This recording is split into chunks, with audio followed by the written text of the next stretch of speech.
స్వచ్ఛందంగా నిన్న బీసీ బంద్లో పాల్గొన్న సకల జనులందరికీ బీసీ జేఏసీ ఉమ్మడి వరంగల్ జిల్లా చైర్మన్ వడ్లకొండ వేణుగోపాల్ గౌడ్ కృతజ్ఞతలు తెలిపారు. ఈ సందర్భంగా ఆయన హన్మకొండలో ఏర్పాటు చేసిన విలేకరుల సమావేశంలో మాట్లాడారు. 42% రిజర్వేషన్లను సాధించే వరకు బీజేపీ, కాంగ్రెస్ పార్టీలతో ఉద్యమం కొనసాగిస్తామని పేర్కొన్నారు. దేశ రాష్ట్ర జనాభాలో సగ భాగానికి పైన ఉన్న బీసీల జనాభా దామాష ప్రకారం రిజర్వేషన్ అని చెప్పి గత 30 సంవత్సరాలకెళ్ళి అనేక సంఘాలు బీసీ సంఘాలు పోరాడుతున్నాయి. ఈరోజు మరి రాష్ట్ర ప్రభుత్వం 42% రిజర్వేషన్లు ఇస్తామని చెప్పి కంకణబద్దులై రిజర్వేషన్లు జీవో ఇస్తే దానికి కొంతమంది అడ్డంకుగా అగ్రవర్ణాలు కోర్టు పోవడం ద్వారా ఇప్పుడు రిజర్వేషన్లు ఆగడం జరిగింది. ఈ రిజర్వేషన్ల సాధనకై రాష్ట్రంలో 42% రిజర్వేషన్ సాధనకై తెలంగాణ రాష్ట్రంలో బీసీ జాయింట్ యాక్షన్ కమిటీ ఏర్పడి ఆ బీసీ జాయింట్ యాక్షన్ కమిటీ ఆధ్వర్యంలో నిన్న బంద్కు పిలిపడం జరిగింది.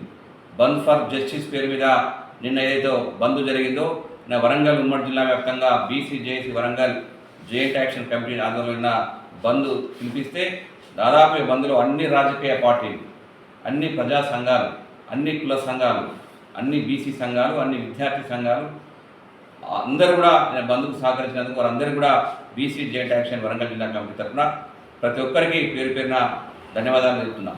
ఈరోజు మరి రాష్ట్ర వ్యాప్తంగా ప్రతి గ్రామ స్థాయిలో కూడా బీసీలంతా కూడా ముందుకు వచ్చి బంద్కు విజయవంతం చేసినందుకు వారందరికీ కూడా పేరు పేరున ధన్యవాదాలు చెప్తున్నాం.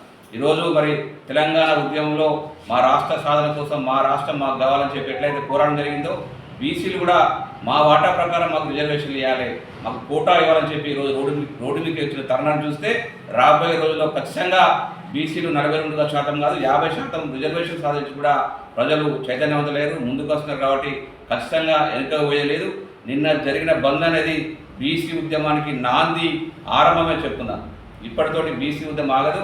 ఖచ్చితంగా దశల వారీగా బీసీ ఉద్యమాన్ని ముందుకు పోయే విధంగా మేము జాయింట్ యాక్షన్ కమిటీకి సలహా సూచనల ప్రకారం వరంగల్ ఉమ్మడి జిల్లాలో బీసీ ఉద్యమాన్ని గ్రామానికి తీసుకెళ్తాం. బీసీలో చైతన్యం చేస్తాం. మా వాటా మాకు ఇవ్వాలి. మీ న్యాయమైన డిమాండ్ గురించి పోరాడుతున్నాం. న్యాయమైన డిమాండ్ల గురించి పోరాడుతున్న ఏ ఉద్యమ సంఘానికైనా కూడా ఉద్యమాల్లో పాల్గొన్న వారు ఎప్పుడైనా సక్సెస్ అవుతారు. తెలంగాణ ఉద్యమం ఎట్లయితే సాధించుకున్నామో బీసీ రిజర్వేషన్లు సాధించే వరకు మేము వెనుకకు పోమని ప్రజలను చైతన్యం చేసి ప్రతి ఒక్క బీసీ ఉద్యమంలో పాల్గొనే విధంగా మేము ప్రయత్నాలు చేస్తామని చెప్తున్నాం ఈ పత్రికా విలేకరుల సందర్భంగా. కాబట్టి రాబోయే రోజుల్లో ప్రతి బీసీ బిడ్డ కూడా మన రిజర్వేషన్ల సాధనకై కంకణబద్దులై ఉద్యమంకు రావాలని చెప్పి బీసీలందరినీ ఈ జేఏసీ తరఫున మేము పిలుపునిస్తున్నాం. నిన్న జరిగిన బంద్లో అన్ని విద్యా వ్యాపార వాణిజ్య రంగాలు అందరూ కూడా సహకరించారు.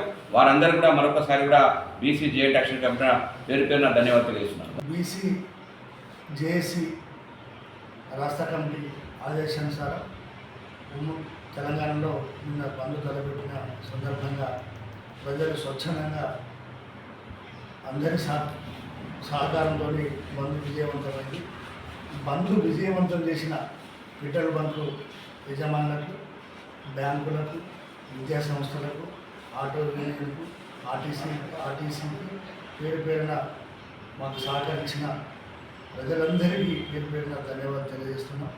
ఇది ఆరంభం మాత్రమే. ఇంకా దీన్ని 9వ షెడ్యూల్లో పెట్టి బిల్లును పాస్ చేసే వరకు కూడా అంచెలంచెలుగా పోరాటాన్ని ముందుకు తీసుకెళ్తాం. ఇలాంటి ఎంత కష్టమైనా కూడా బిల్లును సాధించే వరకు ఈ పోరాటాన్ని విరమించేది లేదు. ఇది ఆరంభంలో చెప్తున్నాం. నిన్న మీరు మీ సహకారంతో రాష్ట్రం మొత్తంలో జరిగిన ఎలక్ట్రానిక్ మీడియా, ప్రింట్ మీడియా సోదరులకు నేను ప్రత్యేక ధన్యవాదాలు తెలియజేస్తున్నా. 5 గంటలకే వాళ్ళు కూడా కెమెరాలతో వాళ్ళు వచ్చేసి రోడ్లపైకి వచ్చేసి బంధువులు రాష్ట్ర ప్రజలందరూ కూడా తెలియజేసినందుకు ఎలక్ట్రానిక్ మీడియా, ప్రింట్ మీడియా సోదరులందరికీ ప్రత్యేక అభినందనలు తెలియజేస్తూ రాబోయే రోజులలో కేంద్ర ప్రభుత్వం వెంటనే బిల్లును గవర్నర్ నుంచి తెప్పించుకొని బిల్లును పార్లమెంట్లో 9వ షెడ్యూల్లో చేసి దాన్ని పాస్ చేసి దాన్ని రాష్ట్రపతి ఆమోదం